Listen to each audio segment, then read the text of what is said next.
On a cold winter's day in February of 2011, 10 students from the University of Florida descended into an infamous pit cave known as Ellison's Cave. Their adventure quickly spiraled into a nightmare as poor decision-making, reckless confidence, and a string of bad luck caused two cavers to get stuck in the worst situation possible. Over the next few hours, they would desperately battle for their lives in freezing temperatures. In the end, the two were frozen alive. These are the final moments of the Ellison's Cave tragedy.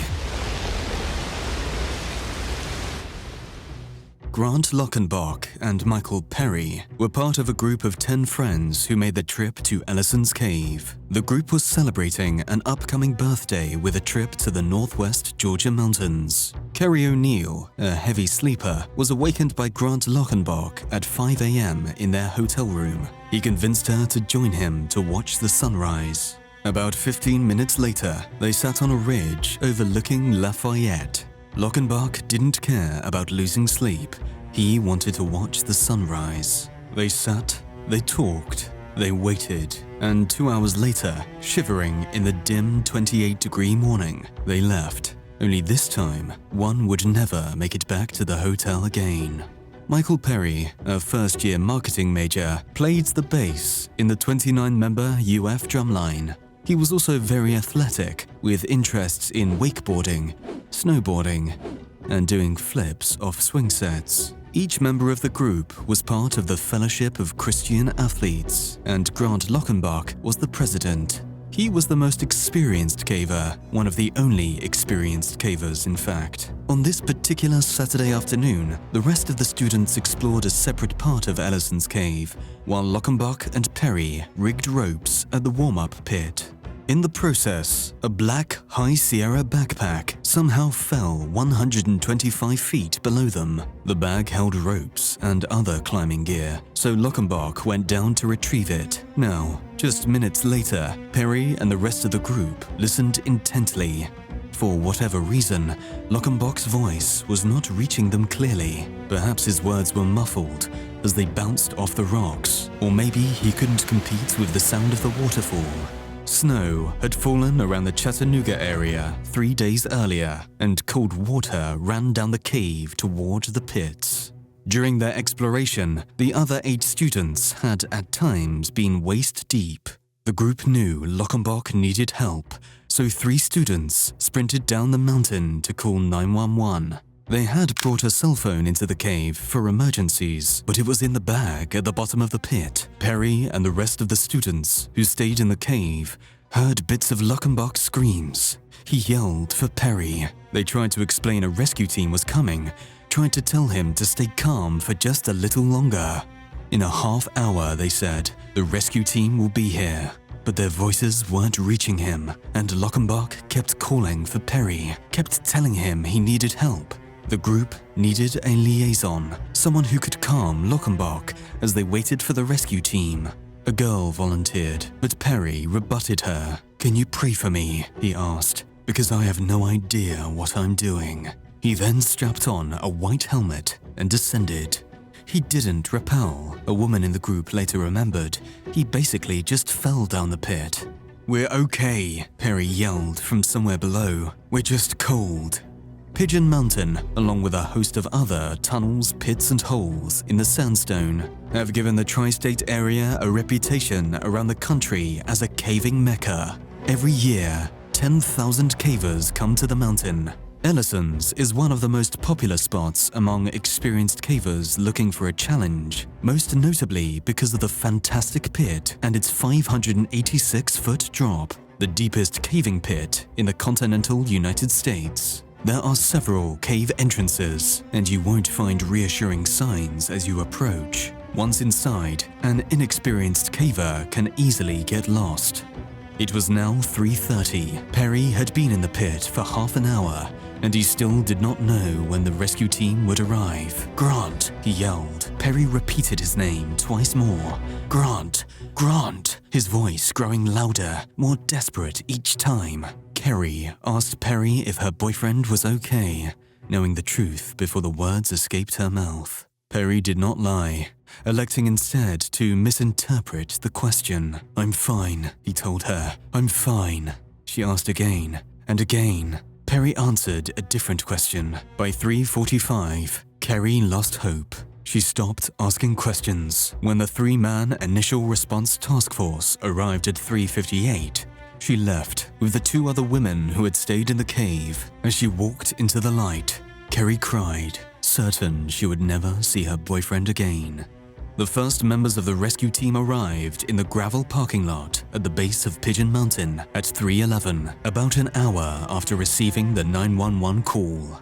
Unlike crimes or fires, caving emergencies demand a long response time.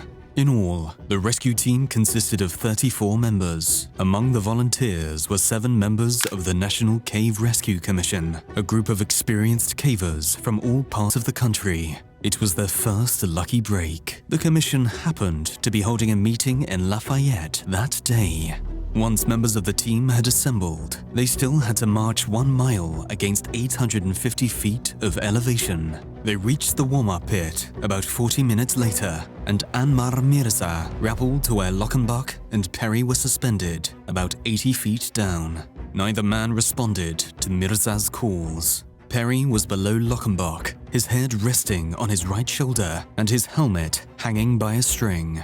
Pirie's left arm was extended, a thick black rope wrapped around his wrist. Lockenbach had tied his own harness with a rope, and unlike Pirie, he had a climbing system attached. To properly climb a rope long distances, you need ascender devices at least attached to 2 locations on your body, such as your waist and foot. Leaning on one of the ascenders, you pull yourself higher, then you switch, putting all weight on the ascender you just elevated. On Lockenbach's harness, one ascender was clipped to his black rope, but a second one was just hanging, attached to nothing. When the rescue team found him, Lockenbach's mouth and nose were filled with water.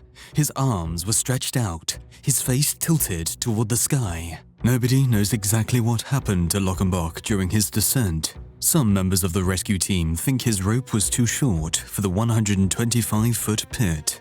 Others say the rope's length was fine, suggesting he was unable to maneuver once he became trapped in the waterfall. Water rushing down the pit came from the melting snow. Its temperature was in the high 30s or low 40s. Cavers are instructed to wear 3 layers of clothes in such conditions. However, Lockenbach was wearing a blue Florida Gators t-shirt, and Pirie a black long-sleeve shirt and khaki shorts. When the rescue team found him, Lockenbach had been in the waterfall for more than 2 hours. Pirie had been in for about half as long.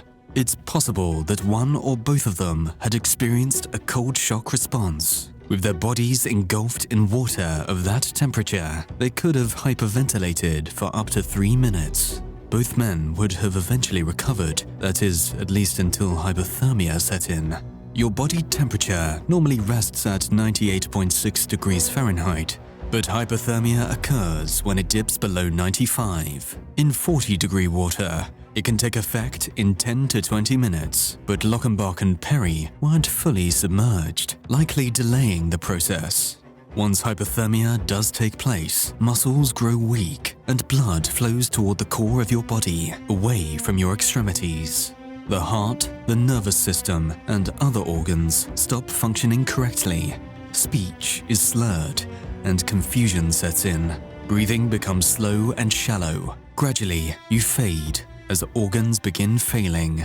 But well before any organ failure, well before the nearly ice-cold water overwhelmed Pirie and Lockenbach, they likely fell victim to suspension trauma. As you hang in a harness, blood begins to build up in your legs. If you're able to move around and shift your weight, the blood will continue to circulate. But if you become tired and stop moving, your circulation slows. Your brain, realizing it's not receiving the proper blood flow, sends your body into shock.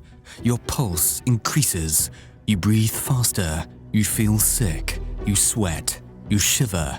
You become anxious. Eventually, you faint. Area cavers say the accident at Ellison's cave is a stark reminder of the subterranean dangers waiting for inexperienced adventurers. Caves can be very unforgiving places, and even the simplest rescue operation takes many hours. And Ellison's cave can be particularly unforgiving. It is not for beginners, says Amy Ward, a partner who leads cave tours at Cloudland Canyon State Park. Ellison's should only be explored by experienced cavers because its pits require lots of rope work. Vertical caving requires extraordinary skill, and one mistake can mean the difference between life and death.